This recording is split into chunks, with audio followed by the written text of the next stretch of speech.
Кичә 4-тә килгән менә. Һаман йөрибез. Конырга да кайтмадык. Илфат Гайнетдинов кебек урманчылар, янгын сөндерүчеләр, нефтчеләр, 50ләп кеше бүген Лениногорск урманнарында, биредә 10 гектар җирдә коры үлән һәм агач яна. Ибәрмәскә тырышабыз менә бит. Монда апкалган, тигендә китмәгән. Атып китә, верховой китсәннәре бөтенләй начар була инде. Бу янгынны белгечләр бик эссе һава торышы туру белән бәйли. Лениногорскида янгын куркынычының 4нче классы теркәлгән. Әлеге урманда ут иске агач электр линияләренә төшкәннән соң чыккан дип саныйлар. Агач төшкән высоковольтный линия электропередача, шуңа күрә бу беренче сәбәп булып тора пожар чыгуыннан. Аннан ышкын чыгып, ул инде лесная подстилка буенча таралды. Хәзерге көндә стадия локализация дип әйтәбез инде. Ашык янгын юк. Урман янында гына нефть чыгару җайланмалары урнашкан, авыллар бар. Аларга ут капмасын өчен 20 техника җәлеп ителгән. Ут белән бер тәүлек көрәшәләр. Әлеге урманның рельефы тип-тигез түгел, калкулыклардан һәм төрле чокыр-чакырлардан гыйбарәт. Шуңа янгын сөндерү машиналарына монда кадәр керергә һәм мондый утны сүндерергә авыррак. Шуңа урманчылар иң беренче эш итеп менә шушындый кул букчалары ярдәмендә утны сүндерергә чыга. Әлеге савытларга 20 литр су сыя.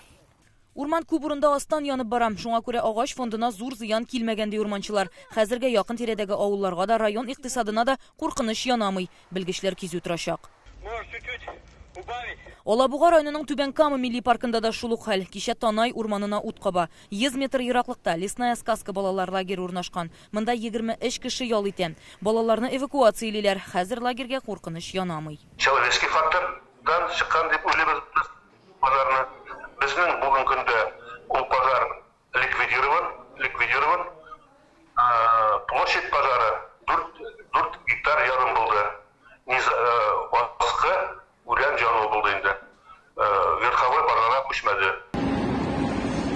Узган ял көннәре Әлмәт районында да тыныч булмый. Социаль шелтәрләргә куелган видеолардан күренгәнчә, Миңнебай авылы янындагы тимер юл тирәсендә янгын чыга һәм куе төтен барлыкка килә. Узган елларда Яршалының 30-нчы комплексында да коры үләнгә ут капкан. Республикада янгын очраклары быел 2 тапкырга артык. Урманда ут чыгу исә гомумән соңгы тапкыр 10 ел элек теркәлгән була. Быел инде 13 очрак билгеле. Шимбә узган киңәшмәдә Рөстәм Миңнеханов иминлек чараларын көчәйтүне таләп итте. Никаких вопросов. Кто бы ни был, значит, сегодня безопасность самое главное. Мы видим, целые населенные пункты исчезают. Янгыннар Мария Эл Республикасында Самар өлкәсендә дә туктамый. Монда 100дән артык гектар урман яна. Башкортстанда 190 гектар. Казан халкы да бүген иртән шәһәрдә төтен исеннән зарланды. Төне буе шундый ис булды. Авыр булдымы йокларга? Авыр. Бик күп иде өлкә белән. Үзе прямо сула булмый инде. Вот копченый какой-то. Нәрсәдер ыслаган ис килә, урамга чыккач, нәрсәдер яна икәнен аңладым. Урманнар янды бит, шулардыр. Синоптиклар моның сәбәбен күрше республикада урман янудан күрә. Формировалось такое явление, как мгла на территории республики. Республикада һава томанлы кебек, бу көньяк көнбатыш яктан искән җил сәбәпле Мордовия республикасы, Түбән Новгород, Самара өлкәләрендә булган янгыннар исә һәм төтене безгә килә. Иртәгә яңгыр көтелә, бәлки ул төтен исен җиргә сеңдерер. Көчле җил көтелә ди синоптиклар. Димәк, алдагы көннәрдә янгын булган урыннарда хәл катлауланырга да мөмкин. Янгын сөндерү хезмәткәрләре Татарстан халкыннан урманнарга йөрүне туктатып торуларын сорый. Рания Абдрахманова, Динә Хисаметдинова, Рәмзил Гарипов, Марат Зәйдуллин, Яңа гасыр каналы.